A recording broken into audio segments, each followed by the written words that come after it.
الحمد لله نحمده ونستعينه ونستغفره ونؤمن به ونتوكل عليه ونعوذ بالله من شرور أنفسنا ومن سيئات أعمالنا من يهده الله فلا مضل له ومن يضلله فلا هادي له ونشهد أن لا إله إلا الله وحده لا شريك له ونشهد أن سيدنا وسندنا وشفيعنا وطبيبنا ومولانا محمد أرسله بالحق بشيرا ونذيرا وداعيا إلى الله بإذنه وسراجا منيرا أما بعد فأعوذ بالله من الشيطان الرجيم لا يأتيه الباطل من بين يديه ولا من خلفه تنزيل من حكيم حميد وقال النبي صلى الله عليه وسلم إن الله يرفع بهذا الكتاب أقواما ويزرع فيه آخرين أو كما قال صلى الله عليه وسلم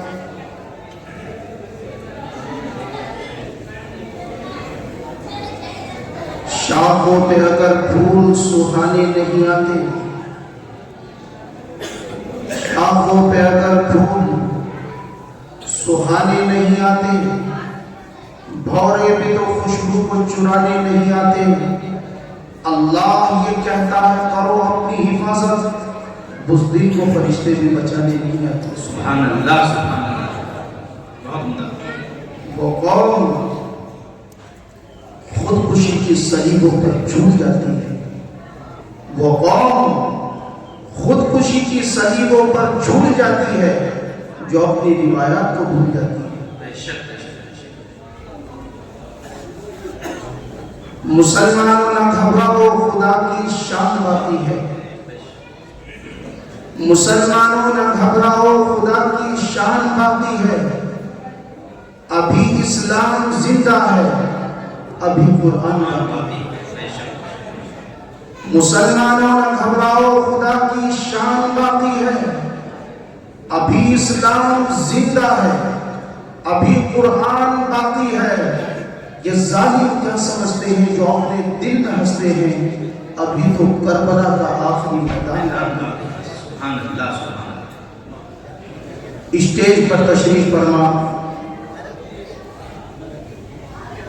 علم و عمل کے آفتاب و مہتاب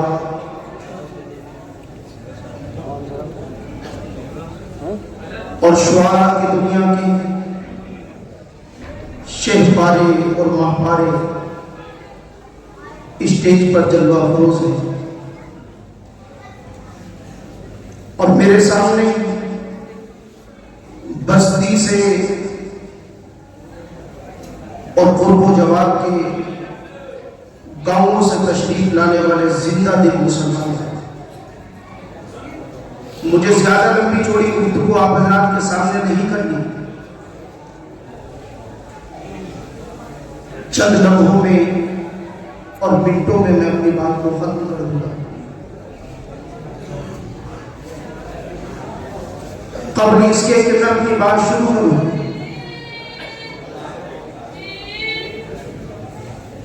میں مناسب سمجھتا ہوں کہ میں اور آپ اور جہاں جہاں تک میری آواز پہنچ رہی ہے وہ سب تمام مل کر اس ذات اقدس پر جو دانائے سبل ہے مولانا کل ہے فخر رسول ہے کونین کا سرور ہے اللہ کا دمبر ہے شاخہ محشر ہے ساقی کوثر ہے جو حسین ہے نازنین ہے ماہ جبین ہے جس کے اخلاق اور کردار کی عظمتوں پر اس کے دشمنوں کو بھی یقین ہے جو رہبر و رہنما ہے جو بدر الدجا ہے جو شمس العلا ہے جو قمر الورا ہے جس کا نام احمد مصطفیٰ محمد مصطفیٰ ہے جو بیٹھے تو زمین کو پستی اور سکون مل جائے، جو کھڑا ہو تو آسمان کو بلندیاں مل جائیں، جو مسکرائے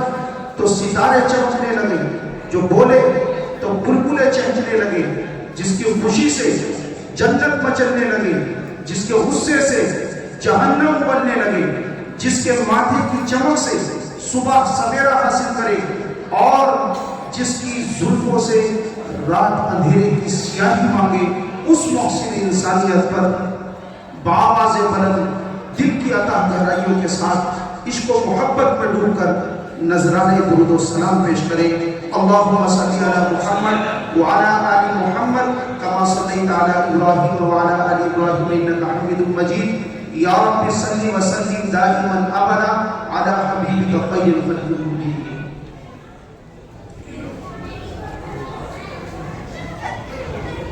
آج اگر ہم پوری دنیا پر نگاہ ڈالیں، مشرق سے لے کر مغرب تک تمام جہان کا اگر جائزہ لیں، تو ہمیں آج بھی پوری دنیا اسی طرح جہالت کے دلدل میں دھسی نظر آتی ہے جس طرح قرآن کی آمد سے پہلے تھی۔ آج ہر ایک شخص کی زبان پر یہ شکوہ اور شکایت ہے، آج ہر ایک شخص ماتم کنا ہے، ہر ایک شخص اس بات کا مرثیہ پڑھ رہا ہے کہ ہمارا معاشرہ تباہ و برباد ہو گیا، ہمارے معاشرے کو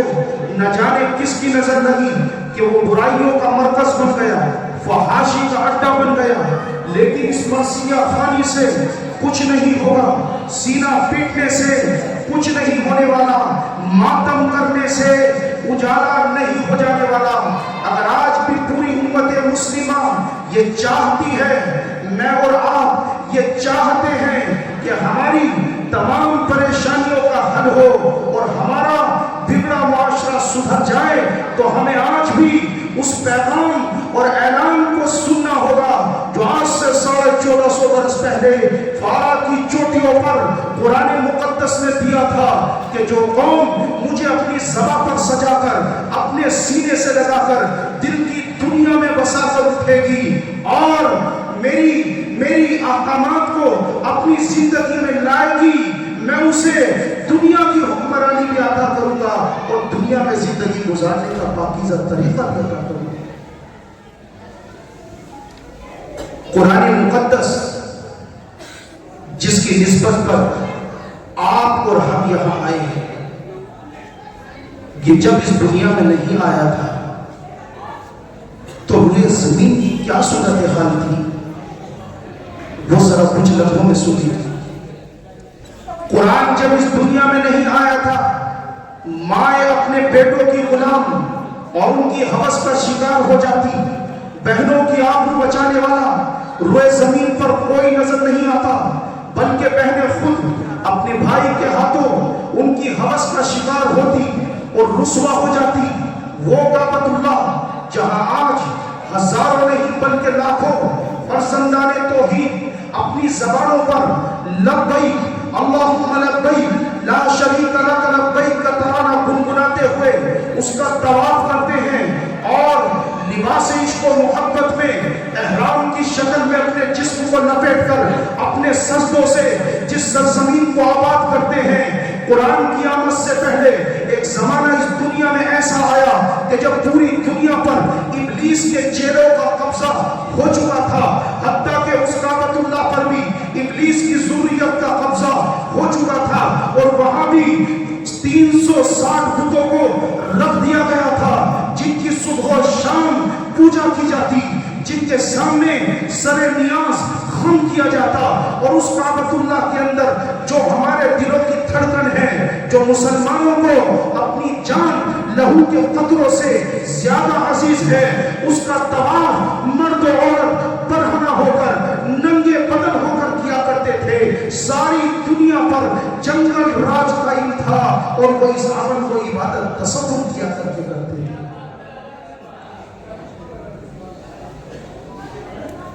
جب قرآن اس دنیا میں نہیں آیا تھا تو جہالت لوگوں کے سر چڑھ کر بول رہی تھی۔ ایک باپ اپنی معصوم بیٹی کو قتل کرتا، اس کو اپنے اپنے ہاتھ اپنے ساتھ لے جا کر جنگل لے جاتا، اپنے ہاتھوں سے گڑھا کھودتا، گڑھا کھودتے ہوئے جب اس ظالم کے ماتھے پر پسینہ آتا تو یہ بیٹی جو اپنے باپ کو باپ سمجھتی تھی اپنے ننھے آنچل سے اس کے پسینے کو پوچھتی، گڑھا کھودتے ہوئے جب اس کے کپڑوں پر مٹی لگتی تو اپنے ننھے ہاتھوں سے اس کی مٹی کو صاف کرتی۔ جب اس بچی کو یہ احساس ہوتا کہ میرا باپ گڑھا کھودنے کی وجہ سے پیاس سے دو چار ہوا ہوگا تو اپنے ہاتھ میں کٹورا لے کر پانی پیش کرتی۔ یہ معصوم نہیں جانتی تھی کہ یہ تیرا باپ نہیں ہے،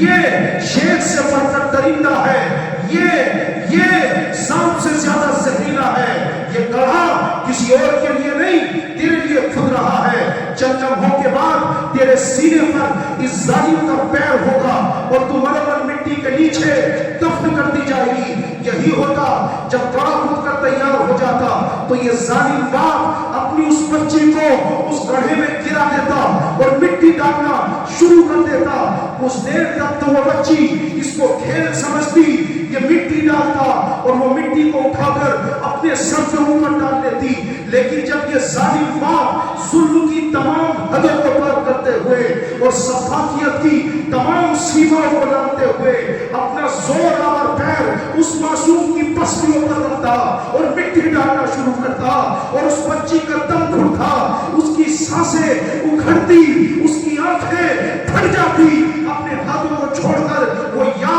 ابا تھا کی صدا لگاتی اور کہتی میرا ابا جان میرا قصور تو بتائیے، میرا جرم تو بتائیے، میں نے اس زمین پر کون سا گناہ کیا ہے؟ آپ مجھے اگر میری پرورش کو لے کر پریشان ہیں تو چھوڑ دیجئے مجھے اس صحرا میں درختوں کے پتوں کو کھا کر اور زمین سے اگنے والی گھاس کو کھا کر اپنی زندگی گزار لوں گی، آپ کے گھر میں کبھی نہ ہوں گی۔ لیکن اس بچی کی باتوں کا کوئی جواب نہ دیا جاتا اور اس جنگل میں جہاں سانپ بچھو کو جینے کا حق تھا، جہاں شیر اور چیتے کو جینے کا حق تھا، اس بچی کو جینے کا حق نہ دیا جاتا، سوائے اس کے کہ اس کی چیخوں کو ہزاروں من مٹی کے نیچے دفن کر دیا جاتا۔ زمین کا راہ تھی، آسمان خون کے آنسو روتا، درختوں کے پتے اللہ سے فریاد کرتے اے مولا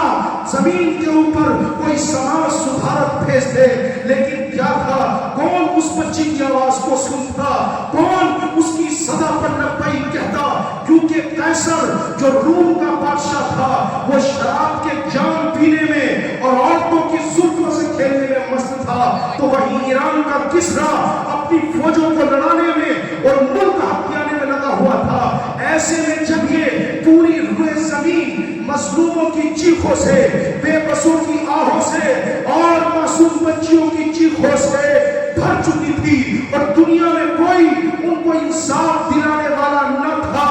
ایسے میں جب 571 عیسوی تھی اور رب ذوالجلال نے آسمان سے اس دھرتی پر محبت بھری نگاہ سے دیکھا، پیار بھری نگاہ سے دیکھا اور جزیرۃ العرب میں سرزمین مکہ پر حضرت عبد المطلب کے پوتے نے، بنو ہاشم خاندان میں عبداللہ کے در یتیم نے حضرت آمنہ کی آنکھوں میں، حضرت آمنہ کی گود میں جب اپنی نگاہوں کو کھولا اور 40 سال کی عمر جب اس شہزادے کی ہوئی اور یہ غار ہیرا میں پہنچا اور اللہ تبارک و تعالیٰ نے اس کے سر پر تاج نبوت رکھ کر اپنا آخری کلام، اپنا آخری صحیفہ قرآن کی شکل میں اس کے قلب پر اتارا، تو یہ محمد رسول اللہ اقرا بسم ربک الذی خلق خلق الانسان من علق کی آیات کو پڑھتے ہوئے حضرت خدیجہ کے پاس پہنچے اور پہنچ کر یہ اعلان کر دیا اے دنیا کی مظلوم بیٹیوں سن لو، میں آ گیا ہوں تمہارا والی بن کر، آج کے بعد کوئی تیرے اوپر ظلم نہیں کرے گا، تجھے جینے کا حق دیا جائے گا، اور آج کے بعد اگر کسی نے اپنی بیٹی کو قتل کیا تو محمد رسول اللہ اس سے انتقام لے گا۔ نبی کا یہ کہنا تھا کہ اللہ نے قرآن میں اس کو قانون بنا دیا اور کہا لا تقتلوا اولادکم من خشیۃ اللہ، کہ تم اپنی بچیوں کو غربت کے ڈر سے قتل نہ کرو، اور ایک دوسری جگہ پر کہا لا تقتلوا اولادکم من املاق، کہ اگر حقیقت میں غربت آ جائے تو بھی قتل نہ کرے.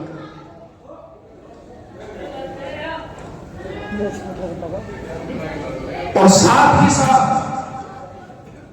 محمد رسول اللہ نے یہ بھی کہہ دیا کہ ایک دن قیامت لگے گی اور اللہ تبارک و تعالی اس میں احکم الحاکمین ہوگا، اور وہ بچیاں جن کو زندہ درگور کر دیا گیا تھا اللہ ان کو دوبارہ زندہ کرے گا اور ان کو اپنے سامنے کھڑا کر کے پوچھے گا وَإِذَا الْمَوْءُودَةُ سُئِلَتْ بِأَيِّ ذَنبٍ قُتِلَتْ کہ تمہیں کس جرم میں قتل کیا گیا تھا. مسلمانوں اپنے جگر پر ہاتھ رکھو اور سوچو کہ وہ بچی کیا کہے گی. وہ یہی تو کہے گی اے میرے پروردگار میرا قصور یہ تھا، میرا جرم یہ تھا کہ تو نے مجھے میری ماں کے پیٹ میں مؤنث کی شکل میں بھیجا تھا، فیمیل کی شکل میں بھیجا تھا، وومن کی شکل میں بھیجا تھا، میں مذکر نہ تھی، میں مرد نہ تھی، اس لیے میرے باپ نے بھی مجھے قتل کر ڈالا تھا. اگر آج میں آج کے معاشرے کی طرف لوٹوں تو آج کا ہمارا معاشرہ وہ عرب کے معاشرے سے بھی زیادہ جہالت کا شکار ہے. وہ عرب کے بدو کو اپنی بیٹیوں کو 5 سال 6-7 سال زندہ رہنے کی مہلت دیتے تھے، لیکن آج کا انسان وہ چاہے ہندوستان میں رہتا ہو یا امریکہ، افریقہ یا فرانس میں رہتا ہو، وہ یہ سمجھتا ہے کہ ہم نے سی ٹی اسکین بنا لیا ہے، ہم نے الٹرا ساؤنڈ ایجاد کر لیا ہے، ہم نے مشینیں تیار کر لی ہے. اور وہ ظالم آج ماں کے پیٹ کے اندر دیکھ لیتا ہے کہ میل ہے یا فیمیل، اور یہ باپ بھی اور یہ ماں بھی ایک ڈاکٹر کے پاس جاتے ہیں، اور ڈاکٹر بھی وہ جس کے باہر سائن بورڈ پر MBBS لکھا ہوا ہے، یہ MD لکھا ہوا ہے. یہ زمانے کی نظر میں شرافت کا پتلا ہے اور دنیا کے اندر اس کو شریف انسان کہا جاتا ہے. یہ چند پیسوں کی خاطر اس بچی کا قتل کرتا ہے، اور قتل بھی معمولی درجے کا نہیں، اس بچی کی بوٹیوں کو نالیوں میں بہا دیا جاتا ہے، زمین کے اوپر کچرے پر ڈال دیا جاتا ہے. یہ آج کا ظالم انسان کر رہا ہے. جب اللہ کا قرآن اترا اور محمد رسول اللہ نے یہ اعلان کیا تو رب کعبہ کی قسم دنیا کا دستور یہ بن گیا تھا کہ اگر کوئی اپنی بچی کو قتل کر کے آتا یا کسی اجنبی کو قتل کر کے آتا تو ہو نہیں سکتا تھا کہ وہ زندہ بچ جاتا، بلکہ کتب علیکم القصاص فی القتلی کے ضابطے کے تحت اس کا بھی سر فرض کر دیا جاتا ہے. یہ تھا وہ قرآن کا انقلاب جس نے ساری دنیا سے برائیوں کا خاتمہ کر دیا تھا. یہ قرآن جو آپ اپنے بچوں کو اس مدرسے کے اندر پڑھا رہے ہو،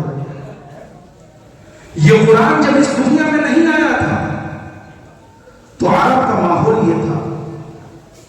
کہ اگر ایک قبیلے کا اونٹ دوسرے قبیلے کے اونٹ سے پہلے پانی پی لیتا تو اس معمولی سی بات پر وہ قوم سینکڑوں سال تک ایک دوسرے کا گلا کاٹتی، خون بہاتی. صرف 4 مہینے تھے جو احترام والے کہلاتے تھے، جن میں ان کی تلواریں نیاموں میں چلی جاتی تھی. باقی 8 مہینوں میں وہ قوم ایک دوسرے کے گلے کاٹتی، ان کی تلواریں ایک دوسرے کی کھوپڑی پر پڑتی اور اس کے ٹکڑے ٹکڑے کر ڈالتی تھی. وہ قوم خون ریزی میں اتنا آگے بڑھ چکی تھی کہ اگر 2 لوگ آپس میں یہ شرط لگا لیتے کہ سامنے سے آنے والی حاملہ عورت کے پیٹ میں لڑکا ہے یا لڑکی، تو اپنی شرط کو پورا کرنے کے لیے اس عورت کے گھر میں بچے کی ولادت کا انتظار نہیں کیا جاتا، اس عورت کے گھر میں بچے کی ڈیلیوری کا انتظار نہیں کیا جاتا، بلکہ اس کو وہیں پر مٹا دیا جاتا، اس کے پیٹ کو تلوار سے چاک کر دیا جاتا اور بچے کو باہر نکال کر تلوار کی نوک پر اٹھا دیا جاتا تھا. یہ شرط جیتنے والا شرط جیتنے کی خوشی میں جھوم اٹھتا تو وہی ہارنے والا شرط ہارنے کے غم میں غمگین ہو جاتا. لیکن ان دونوں میں سے کسی کو بھی اس ماں کے مر جانے کا اور اس بیٹی کے ضائع ہو جانے کا غم نہیں ہوتا تھا. وہ قوم خون بہانے سے ایسی محبت رکھتی تھی، خون بہانا اس کی گھٹی میں اتر چکا تھا۔ اگر کبھی ایک قبیلے کے دو خاندان نکاح کرنے کے لیے اپنے بچوں کو نکاح کے رشتے میں باندھنے کے لیے جمع ہوتے، ان کے ساتھ شعراء بھی ہوتے، شاعرین بھی ہوتے، ایک خاندان کا شاعر اٹھتا، وہ اپنے خاندان کے پوروجوں کے آبا و اجداد کی شان میں قصیدے پڑھتا اور ان کی شان کو بیان کرتا۔ وہ شان بیان کرتے ہوئے جب دوسرے خاندان کے کسی پوروج پر جاتا جس کا اس سے کوئی دشمنی کا، نفرت کا کوئی تعلق رہا ہوتا، تو دوسرے خاندان والے بھی اپنے شاعر کو اشارہ کرتے اٹھ جا، وہ بھی کھڑا ہوتا اور اس خاندان کے پوروجوں کی شان میں قصیدہ خوانی کرتا۔ قصیدہ خوانی کرتے ہوئے اس کی جھوٹی شان کو بیان کرتے ہوئے جب دوسرے خاندان کے آبا و اجداد کی وہ ذم بیان کرتا، ان کے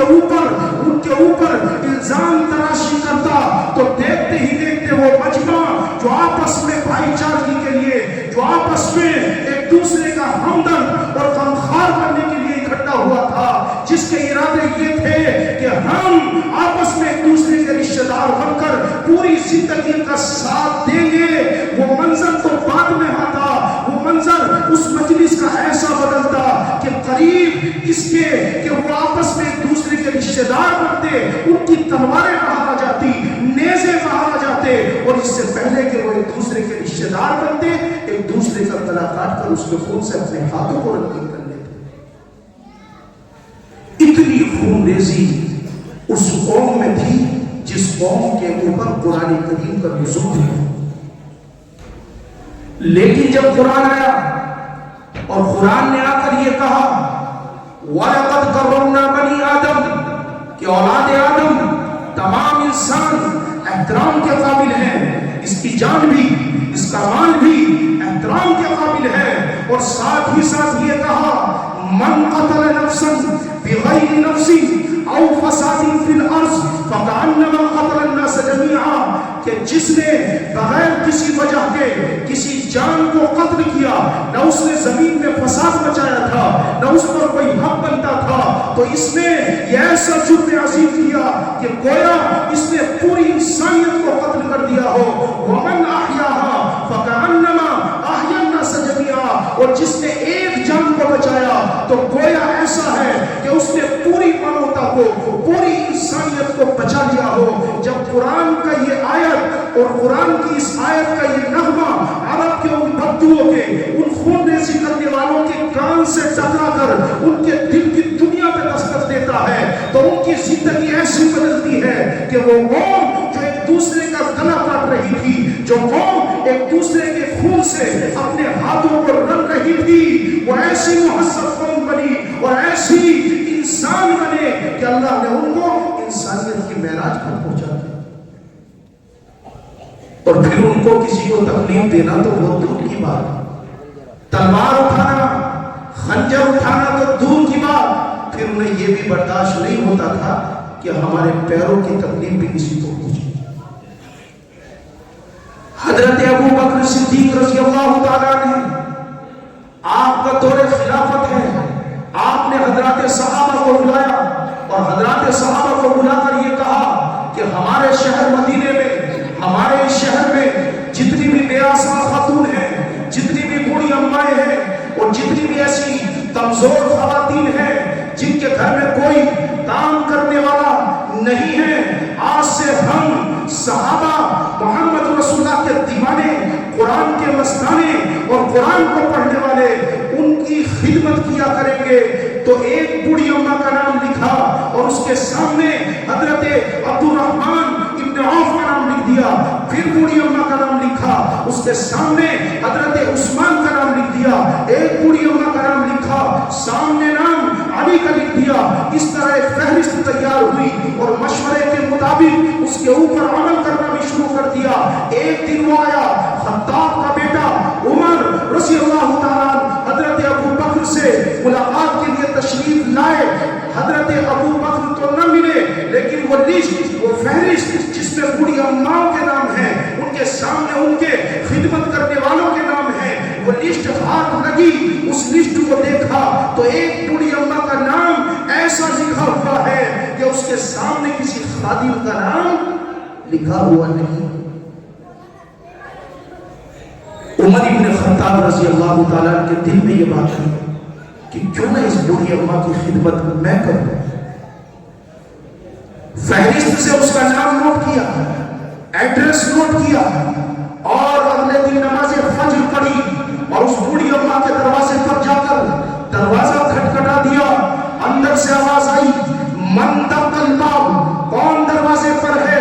تو دبی ہوئی آواز میں کہا، خطاب کا بیٹا عمر ہے،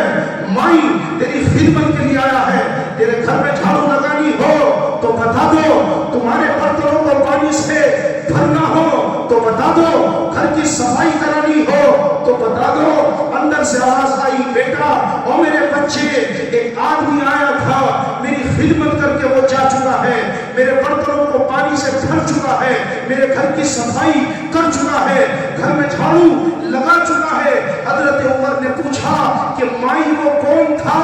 سامنے سے آواز آئی، بیٹا وہ جب آتا ہے تو آ کر کے اتنا کہتا ہے کہ پردہ شروع ہو گیا، میں پردے میں چلی جاتی ہوں، وہ میرے برتنوں کو کنویں سے پانی لا کر بھر دیتا ہے، گھر کی صفائی کر دیتا ہے، جھاڑو لگا دیتا ہے، اور اس کے بعد جب اس کے جانے کا وقت آتا ہے وہ یہ کہتا ہے کہ پردہ ختم ہو گیا تو میں باہر آ جاتی ہوں، وہ باہر نکل جاتا ہے۔ نہ کبھی نام اس نے بتایا ہے اور نہ ہی نام کبھی اس سے میں نے پوچھا، اس لیے بیٹا میں نہیں جانتی کون ہے۔ عمر ابن خطاب رضی اللہ تعالیٰ چلے تو گئے لیکن دل کے اندر تجسس پیدا ہوا، یہ کون ہے کہ خدمت گزاروں میں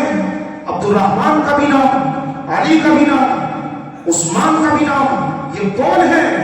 نام بھی گوار نہیں کر رہا ہے اور خدمت یہ برابر کر رہا ہے۔ عمر رضی اللہ تعالیٰ نے اپنے تجسس کی وجہ سے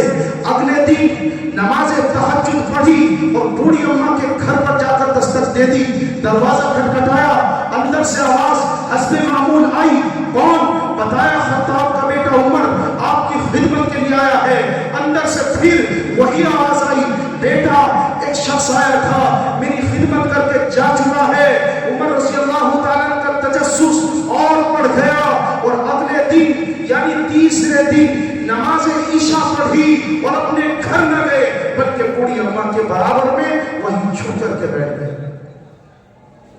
کہ پتا تو چلے گا کون آدمی۔ جب رات کا سناٹا تاری ہو گیا، پورے مدینے میں رات ہو گئی اور لوگ نیند کی آغوش میں چلے گئے، تو حضرت عمر ابن خطاب نے دیکھا ایک شخص ہے دبے دبے پیروں سے بوڑھی اماں کے گھر کی طرف بڑھا چلا جا رہا ہے۔ خطاب کا بیٹا عمر رضی اللہ تعالیٰ کھڑا ہوا اور اس کے پیچھے چلا اور چل کر کے یہ پوچھا کہ آپ کون ہو؟ سامنے سے آواز آئی، ابو قحافہ کا بیٹا ابو بکر ہوں، حضرت عمر ابن خطاب ہے۔ جب دیکھا کہ سامنے کوئی اور نہیں، خلیفۃ المسلمین ہے، امیر المومنین ہے، مسلمانوں کے حاکم ہیں اور سلطنت اسلامیہ کے سربراہ ہیں، تو آنکھ میں آنسو آ گئے، اور جب نیچے کو منہ کر کے دیکھا تو پیر میں جوتے نہیں ہیں، چپل نہیں ہے۔ پوچھا کہ آپ کے جوتوں کا کیا ہوا؟ تو سامنے سے آواز آئی کہ میں نے جوتے بالارادہ اپنے گھر میں اتار دیے ہیں۔ پوچھا تو کیوں؟ اس لیے کہ میں جانتا ہوں کہ رات کا وقت ہے، مدینے کے لوگ اپنے گھروں میں آرام فرما ہے، اور میں نے اپنے جوتے اس لیے بالارادہ گھر اتار دیے کہ کہیں ابو بکر کے جوتوں کی آواز سے اہل مدینہ کی آنکھ نہ کھل جائے اور ان کے دل کو تکلیف نہ پہنچ جائے۔ جب قرآن نے آ کر ان کے دلوں پر دستک دی تو پھر ایسی تہذیب اور ایسا دل اندر سے بنا کہ ہتھیار کی تکلیف تو دور، پیر میں پہنے جوتوں کے ذریعے تکلیف دینا بھی ان کو گوارا نہیں تھا۔ اسی طرح ایک آخری بات کر کے اپنی بات کو ختم کر رہا ہوں۔ سرزمین عرب پر قرآن کی آمد سے پہلے شراب بیچی بھی جاتی، شراب خریدی بھی جاتی، شراب نچوڑی بھی جاتی اور شراب بنائی بھی جاتی۔ عرب کے لوگ 250 قسم کی شراب نوش کرتے تھے۔ وہ جب کھانا کھانے کے لیے بیٹھتے تو پانی کی جگہ وہ شراب پیتے تھے، لیکن جب قرآن کریم کی اس آیت نے آ کر کے ان کے دلوں پر دستک دی، انما الخمر والمیسر والانصاب والازلام رجس من عمل الشیطان، سٹا حرام، لوٹری حرام، جوا حرام، شراب حرام، فاجتنبوہ، تم اس سے بچ جاؤ۔ اتنا کہنا تھا کہ جس کے ہاتھ میں جان تھا اس نے جان توڑ دیا، جس کے منہ میں تھی اس نے کلی کر دی، جس نے حلق کے اندر اڈیلی ہوئی تھی اس نے 2 انگلی ڈال کر اس کو باہر نکال دیا، اور اپنے گھر سے شراب کے مٹکے اور شراب کے برتن لا کر راستے میں دے مارے، اور مدینے کی نالیوں میں، مدینے کے راستوں پر اتنی شراب بہی کہ مفسرین نے لکھا ہے کہ ہمیں یوں لگتا تھا کہ مدینے کی گلیوں میں شراب کا سیلاب آ گیا۔ صرف ایک جملہ ان کے کان میں پڑا، کیا تھا؟ فاجتنبوہ، بچاؤ تم اس سے۔ ایک صحابی ملک شام سے شراب کے مٹکے، شراب کے مشکیزے اونٹوں پر لاد کر، گھوڑوں پر لاد کر لا رہے تھے۔ کھیت میں کام کرنے والے ایک شخص نے ان سے کہا کہ مدینے میں شراب لے جا کر کیا کرو گے؟ مدینے میں شراب حرام ہو چکی ہے، مدینے کے اندر شراب سیلاب کے پانی کی طرح بہہ رہی ہے، کیونکہ وہ ہماری طرح نہ تھے کہ قرآن کو پڑھتے بھی چلے جائیں، قرآن کو سنتے بھی چلے جائیں اور الیکشنوں میں اپنے یہاں شراب پلاتے بھی چلے جائیں۔ وہ ہماری طرح نہ تھے۔ جب صحابی رسول نے سنا کہ مدینے میں شراب حرام ہو چکی ہے اور سیلاب کے پانی کی طرح بہہ رہی ہے، تو یہ نہ کہا میں کسی یہودی کو سپلائی کر دوں گا، عیسائی کے ہاتھوں فروخت کر دوں گا، یا یہ نہ کہا کہ میں جا کر پہلے تحقیق تو کر لوں، بلکہ قافلے والوں سے کہا خنجر نکالو، مشکیزیں چیر دو، خنجر نکالو اور مٹکے توڑ دو۔ رب کعبہ کی قسم، مورخین نے لکھا اتنی شراب جزیرۃ العرب میں گھر سے باہر بہائی گئی اور نالیوں میں بہائی گئی کہ جب بارش ہوئی 1 سال تک اور رکی تو مورخین نے لکھا کہ اس کے بعد بھی شراب کی بدبو راستوں سے آ رہی۔ تو یہ سارا کا سارا جو انقلاب تھا یہ قرآن کی وجہ سے آیا۔ یہی قرآن تھا جو آپ کے اور میرے بچے اس مدرسے میں بیٹھ کر صبح سے لے کر شام تک پڑھ رہے ہیں۔ یہی قرآن تھا جس نے پوری دنیا میں تمام دھرتی پر پھیلی ہوئی تمام برائیوں کا خاتمہ کر دیا تھا، اور یہی قرآن تھا جس نے قیصر و کسریٰ کی قدموں میں سسکتی ہوئی، تڑپتی ہوئی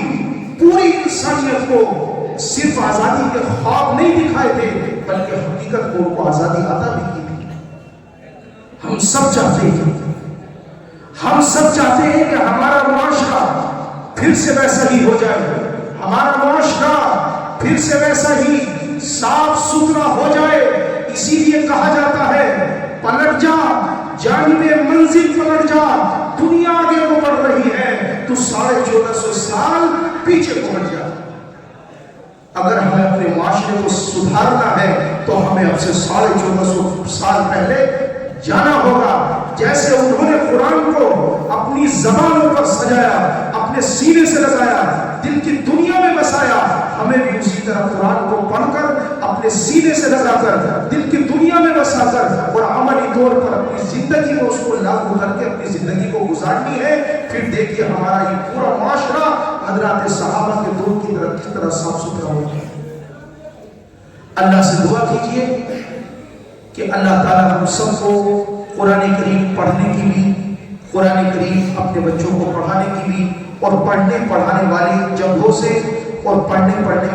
پڑھانے والے لوگوں سے اللہ تعالیٰ ہم سب کو محبت نصیب فرمائے اور ان کا دست و بازو بننے کی توفیق عطا فرمائے اور ہر قدم پر ان کے قدم سے قدم ملا کر چلنے کی اللہ ہم سب کو توفیق عطا فرمائے۔ وآخر دعوانا الحمدللہ۔